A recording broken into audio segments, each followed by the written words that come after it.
হযরত ইবনে মাসউদ রাদিয়াল্লাহু তাআলা আনহু হইতে বর্ণিত ইমামুল মুরসালিন রাহমাতুল লিল আলামিন প্রিয় নবীজি হুজুর পাক সাল্লাল্লাহু আলাইহি ওয়াসাল্লাম ইরশাদ করেছেন, কাল কিয়ামতের ময়দানে মানুষকে 5 প্রকারের প্রশ্ন করা হবে।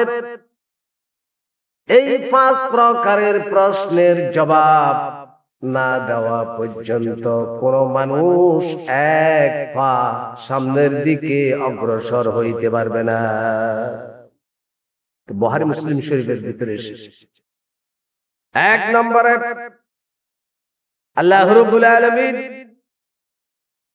প্রশ্ন করবে, নিজের জীবনকাল আমি তোমাকে যে হায়াতগুলি দান করেছি, 60 বছর 70 বছর তোমাকে যে হায়াত দান করলাম, আল্লাহ প্রশ্ন করবে তোমার হায়াত, তোমার জিন্দেগি কোথায় ব্যয় করেছো, কোন জায়গায় কাটিয়েছো, কোথায় ব্যয় করিয়েছো, এগুলো প্রশ্ন করা হবে। এগুলোর জবাব না দিলে আল্লাহর সামনে থেকে 1 যররা পরিমাণ নড়াচড়া করার সুযোগ থাকবে না। 2 নম্বরে আল্লাহ রাব্বুল আলামিন প্রশ্ন করবেন, তোমাকে আমি একটি যৌবন কাল দিয়েছিলাম, এই যৌবন কাল তুমি কোথায় কাটিয়েছো? কি ভালো কাজে কাটিয়েছো না খারাপ কাজে কাটিয়েছো? তোমার যৌবনের হিসাব নেওয়া হবে, কারণ একজন মানুষের যৌবন কাল হচ্ছে সবচেয়ে ক্রিটিক্যাল বড় ব্যাপার। এই যৌবন কাল তুমি কোথায় কাটিয়েছো এই বিষয়ে কাল কিয়ামতের ময়দানে আমার আল্লাহ রাব্বুল আলামিন আপনাকে প্রশ্ন করবে। 2 নম্বরে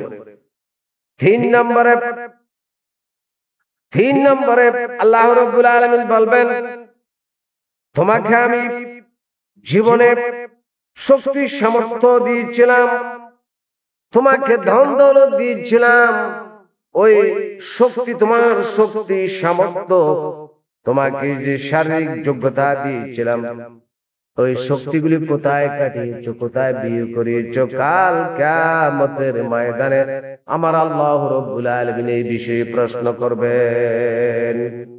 4 নম্বরে আল্লাহ পাক একজন মানুষকে যত ধন সম্পদ দিয়েছেন, অনেক প্রচুর ধন সম্পদ আল্লাহ পাক মানুষকে দিয়েছেন, আমার আল্লাহ রাব্বুল আলামিন প্রশ্ন করবেন, তোমার ধন দৌলত তোমার সম্পদ কোথায় ব্যয় করেছো? সমস্ত সম্পদের পায়ে পায়ে আজকে তোমাকে হিসাব দিতে হবে। তোমার সম্পদ কোথায় ব্যয় করেছো মুসলমান, এ বিষয়ে তোমাকে হিসাব দিতে হবে। 5 নম্বরে আল্লাহ রাব্বুল আলামিন বলবেন, আমি তোমাকে যে ইলম দিয়েছিলাম, জ্ঞান দান করেছিলাম, তত অনুযায়ী তুমি কতটুকু আমল করেছো?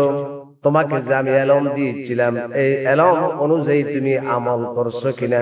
কাল কিয়ামতের ময়দানে আল্লাহর দরবারে তোমাকে জবাবদিহি করতে হবে। ও আমার ভাইয়েরা, আলেম ভাইয়েরা, গভীর মনোযোগ।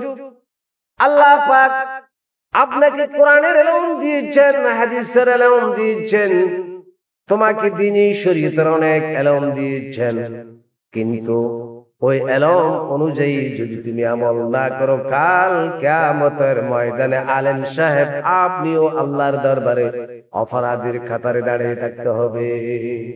এই 5টি প্রশ্নের জবাব যতক্ষণ মানব সন্তান আল্লাহর দরবারে না দিচ্ছে, ততক্ষণ পর্যন্ত 1 পা আল্লাহর সামনে থেকে নড়তে চড়তে পারবে না। এই হাদিস কানা বুখারী এবং মুসলিম শরীফের ভিতরে আল্লাহ রাসূল সাল্লাল্লাহু আলাইহি ওয়াসাল্লামের হাদিস, এটা বুখারী এবং মুসলিম শরীফের ভিতরে উল্লেখিত রয়েছে। আল্লাহ আমাদেরকে আমল করার তৌফিক দান করুক, আমিন। ওয়া আখির দাওয়ানা আলহামদুলিল্লাহি রাব্বিল আলামিন। আসসালামু আলাইকুম ওয়া রাহমাতুল্লাহ।